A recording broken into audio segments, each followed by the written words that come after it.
So think about how we expect all our information to just be, you know, completely instantaneous these days. Oh, absolutely. We take it for granted. Right. I mean, you pull out your phone, you tap a couple of buttons, and a massive high-resolution video travels from your hand to someone else's halfway around the planet. In like a fraction of a second. Exactly. And you don't think about the routing. You definitely don't pay some massive fee for the privilege of sending that file. No, and you certainly don't wait 3 to 5 business days for a central authority to clear the message before it reaches your friend. Right. But when it comes to our money, we are somehow still living in the digital dark ages. It really feels like it. The sending value across borders is just clunky, it's slow, and it is really expensive. Which is exactly why today's source material is so fascinating. Yeah, so for today's deep dive, we are unpacking this incredibly dense excerpt from a text called Stellar Foundations. Specifically the part about bridging global finance through decentralized rails. Yes, and the authors basically claim they have the blueprint to end that delay entirely. They are outlining a complete rewiring of the global financial system. And boiling all these massive concepts down to one singular mission, which is bypassing the old system to make moving money as easy as sending a text message. It's really a profound piece of writing. I mean, even though the excerpt we're analyzing is pretty brief, the sheer density of the ideas packed into it is staggering. Yeah, it really is. It isn't just an abstract technological white paper, you know? It is describing a fundamental shift in how human beings actually interact with value. They're arguing that the foundational architecture of money itself is being rebuilt from the ground up. Exactly. Okay, let's get right into the root of the problem they were trying to solve here. The text opens with this very sharp claim. The one about gatekeepers, right? Yeah, the quote is, "We bypass the high-fee gatekeepers by leveraging the Stellar Consensus Protocol to settle cross-border transactions in mere seconds." Mere seconds. It's quite the promise. It is. And I really want to linger on those high-fee gatekeepers for a minute, because to understand why this protocol matters to you, we have to understand why the current system is so broken. Well, we have to look at the friction. Right. I always visualize moving money internationally right now as like passing a bucket of water down a really long line of middlemen. That's a great way to look at it. The bucket analogy really highlights the friction, but we should probably look at why those middlemen are standing in line to begin with. Yeah, why do we even need them? Well, the legacy financial system wasn't necessarily built to be malicious or, just purely extractive. Yeah. It was built around the problem of trust. In a global system where parties in different countries don't actually know each other, you need massive centralized institutions to basically vouch for the transactions. Right, because my local bank in New York doesn't have a direct relationship with, say, a local bank in rural Thailand. Exactly. They can't just hand the money over directly. So they have to rely on someone else. They rely on this whole hierarchy of private, isolated databases. Wow, okay. So when you initiate a transfer, your bank updates its ledger. Then it passes the transaction to a regional clearinghouse. Which updates its own ledger. Right. Right. And then they pass it to an international correspondent bank and so on. Every single one of those handoffs requires verification, settlement, and an assumption of risk. And that completely explains the time delay. It's not just that they are, taking a sip out of the bucket as a fee. No, it's worse than that. It's that every single person holding the bucket has to literally stop, verify the water level, write it down in their own separate notebook, and then super cautiously hand it to the next person. Precisely. That is exactly why it takes days. It's basically just a massive headache for everyone involved. Yes, and the text argues that this infrastructure is now completely obsolete. Because of the tech? Right. Those trust-bearing institutions have basically become rent seekers. Because they control the only available roads between these isolated financial ecosystems, they can just charge exorbitant tolls. And they get to dictate the speed of traffic, too. Exactly. Which perfectly sets up the technological solution presented in the text, which is the Stellar Consensus Protocol. It's a big term. It sounds so heavy, right? Almost like something out of a sci-fi novel. It does sound a bit futuristic. So how does a protocol actually replace that long line of ledger-checking middlemen we just talked about? Well, a protocol is simply a set of rules governing the exchange of data. Okay. But the key word here is consensus. Consensus, meaning agreement. Right. Instead of relying on a central gatekeeper or a whole chain of gatekeepers to dictate the truth of a transaction, you have a decentralized network. So nobody's specifically in charge. Exactly. A decentralized network of participants uses mathematics and cryptography to reach an agreement on the state of the ledger. Let's try to ground that mechanism a bit for the listener. So instead of one big bank holding the master ledger, Right. it's more like a massive stadium of independent accountants who all have to mathematically prove their math matches everyone else's, all at the exact same time. I like that. That captures the dynamic really well. Every single participant in this network has a copy of the ledger. So everyone can see the books. Yes. And when a transaction is proposed, the protocol dictates how these independent nodes communicate to verify that the sender actually has the funds. But wait, what if a group of those accountants in the stadium decides to lie? There's a coordinated attack. Yeah. What if they try to pass a fraudulent transaction and just say, yep, the math checks out? Well, the underlying cryptography prevents it. Unless the mathematical proof aligns across the necessary threshold of participants, the network simply rejects the transaction. Oh, it just drops it. Completely. There is no central point of failure. And more importantly, for our bucket analogy, there is no sequential handoff. So nobody's actually passing the bucket anymore. No bucket passing at all. The stadium of accountants just simultaneously updates their books. There is only a shared, globally agreed upon truth about who owns what, and it's updated simultaneously across the entire network. That's wild. By removing those sequential handoffs between isolated private databases, you completely eliminate the friction. And that simultaneous update is how they achieve the speed mentioned in the text. Settle cross-border transactions in mere seconds. Mere seconds, yeah. Because the speed isn't limited by the operating hours of a correspondent bank in a totally different time zone. Not at all. It's limited only by the speed of digital communication. You just fly right over the toll booths at the speed of light. The time required to move value basically becomes indistinguishable from the time required to move data. Okay, so we have this beautiful, frictionless digital void where money moves in seconds. Sounds perfect, right? It does. But we don't actually live in a digital void. We definitely do not. I still need to go out and buy physical groceries. And the farmer at my local market doesn't accept a stellar consensus protocol. No, they certainly don't. They want fiat. They want normal money. So how does this hyper-fast digital speed actually touch the ground in a local, everyday economy? The authors actually address this transition directly in the text. What do they say? They state, we demonstrate how anchors bridge local fiat to digital rails. Ah, anchors. Yes, the concept of the anchor is the vital translation layer here. Let's explore this translation layer then. Because if the digital rails speak the language of instantaneous cryptographic consensus, Right. and the physical economy speaks the language of local fiat, then the anchor has to be bilingual. That's a good way to put it. So it's kind of like going to a massive global arcade. An arcade. Okay, walk me through this. You walk in with your physical cash, right? But the arcade machines don't take paper bills, they take digital credits. Sure. So you go up to the counter, which would be the anchor in this case.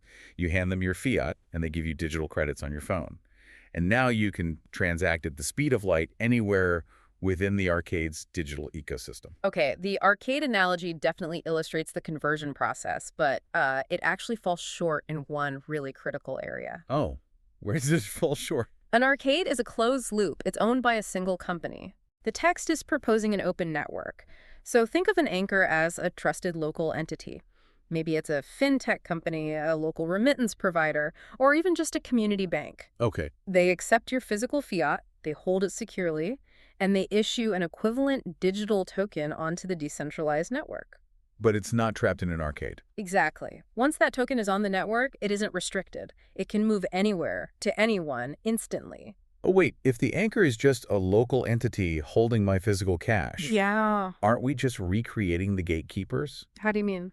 Well, if I give my money to a local fintech company so they can put a digital token on the network for me, and then that company goes bankrupt the next day, Ah, I see. my digital tokens are suddenly backed by absolutely nothing. So how does the text reconcile replacing big, highly regulated correspondent banks with potentially riskier local anchors? That is actually the central tension of bridging a decentralized system to a physical reality. Because the cash has to live somewhere. Exactly. The anchor inherently introduces a point of centralization because physical fiat must be held in a physical vault or, a traditional bank account somewhere. Right. However, the architecture is fundamentally different from a traditional gatekeeper. How so? Think about a traditional correspondent bank. They own the entire road. If you want to move money to that country, you literally must use them on their terms, at their price. They have a complete monopoly on the route. Yes. An anchor, conversely, only owns an on-ramp or an off-ramp. Oh, I see. The road itself, the decentralized rail, is completely open and unowned. So you aren't forced to use just one. Exactly. If an anchor provides poor service, or they charge high fees, or they just prove untrustworthy, users can simply route their transactions through a completely different anchor on the exact same network. So the protocol separates the storage of the fiat from the actual movement of the value. Yes. It creates a competitive market for on-ramps, rather than a monopoly on the infrastructure itself. Okay, that distinction makes a lot of sense. The network itself remains totally decentralized, even if the on-ramps require some degree of localized trust. Precisely. And I guess when you are ready to leave the digital network, the whole process just reverses. It does. The recipient takes those digital tokens to an anchor in their own local area. And that anchor redeems them for the local fiat of that specific region. The text actually uses the word bridge, which is very illustrative here. Think about how a bridge connects two isolated landmasses. Right. The anchor bridges the isolated landmass of a local physical economy to the vast superhighway of the digital rails. And that off-ramp is just so crucial. Because without it, you're basically just driving a hyper-fast car in circles in the cloud. You are. You can't actually get home and pay your rent. Which leads right into their next major claim in the text. The one about mobile phones. Yes. By creating these bridges, the text asserts this technology is transforming mobile phones into global banks. It's a very heavy statement. Right. And it requires us to really separate the idea of an interface from the idea of actual infrastructure. Because, I mean, on the surface, that just sounds like a marketing slogan. It does sound like a billboard ad. Right. Because we all have banking apps on our phones right now. I can check my balance. I can send money to a friend. My phone already feels like a bank. Right, but a traditional banking app is merely a sleek digital window into the exact same clunky bucket passing system we discussed earlier. It's just a nice coat of paint on the old pipes. Exactly. When you tap send on a traditional app, the money doesn't actually move instantly. Just feels like it does. The app just sends a message to the bank, basically asking them to initiate that days-long, multi-step ledger update behind the scenes. Right. The bank still holds the money, the bank runs the ledger, and the bank sets all the rules. So the app is really just a remote control for the toll booth. I love that. Yes, it's just a remote control for the toll booth, which is precisely the opposite of what this text is proposing. How so? It is not saying the phone accesses a bank. It is saying the phone becomes the bank. Wow. In this decentralized model, the network protocol itself is the ledger. The cryptographic keys held on the user's mobile phone give them direct, sovereign control over their assets on that ledger.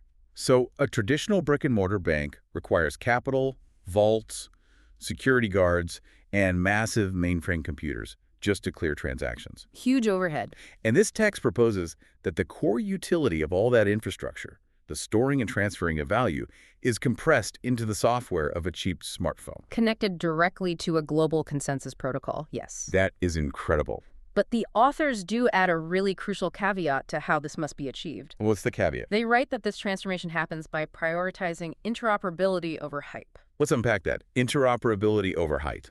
Because the financial tech world is absolutely overflowing with hype. Oh, constantly. We see countless projects promising to revolutionize money, but they so often end up being these isolated ecosystems. The industry is really plagued by grand promises of proprietary technology, and they deliberately trap users within a specific corporate ecosystem. To me, the hype approach is like a company building a multi-million-dollar carbon fiber sports car. Okay. It looks amazing, it's incredibly fast, and venture capitalists just throw money at it. Yeah. But there's a huge catch. What's the catch? It only runs on one specific, privately owned circular track in the middle of the desert. Ah. So it looks great on a magazine cover, but it doesn't actually help a normal person get to the grocery store. Right.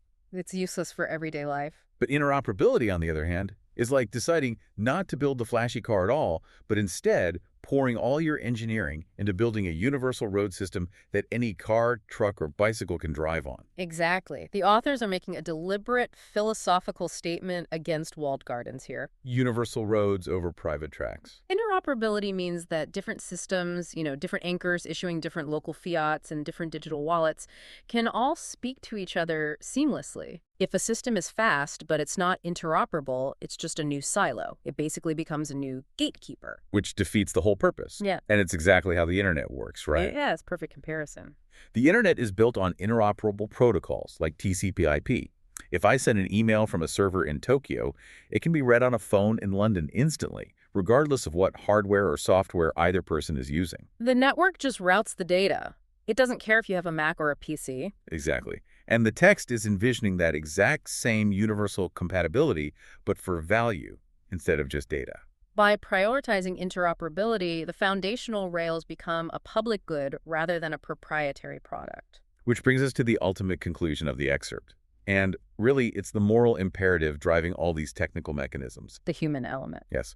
The authors write that through this system, we illustrate a frictionless financial infrastructure serving the world's most vulnerable populations. This is really where the technological architecture meets its real-world economic impact. And I want to push on this a bit, because if you live in a highly developed financial hub, say London or New York, you don't really feel a lot of friction day to day. No, everything feels pretty smooth. You tap a credit card, you buy a coffee, it feels instant. You might pay a small foreign transaction fee when you travel, but it certainly doesn't ruin your life. It's a minor inconvenience. Right.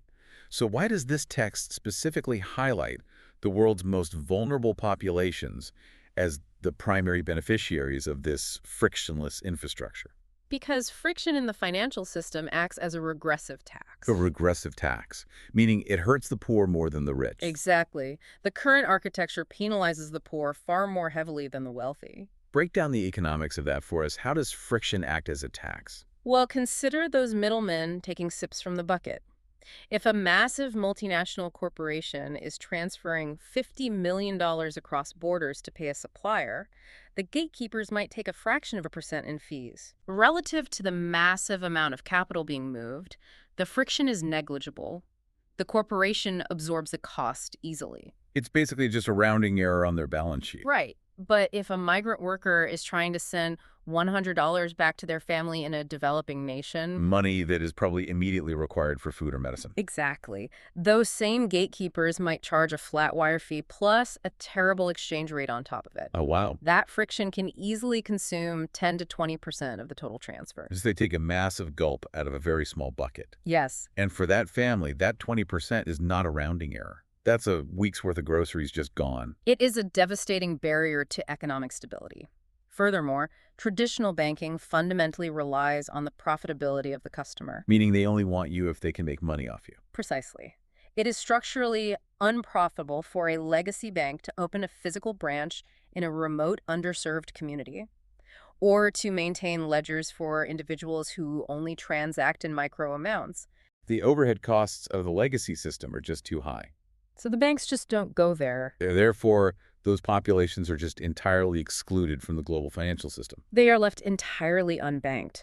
They're forced to rely on physical cash, which severely limits their ability to participate in the broader digital economy, to secure loans, or to even safely store their wealth. So when the text talks about a frictionless financial infrastructure, it's not just about making an app slightly faster for a tech enthusiast in Silicon Valley. Not at all. Frictionless means driving the actual cost of moving money down to a fraction of a cent. And when you reduce the cost of a transaction to near zero, and you reduce the settlement time to mere seconds, the economics of serving these populations completely flip. You suddenly make it viable to serve anyone, anywhere, regardless of how small their transaction is. It transforms the entire landscape.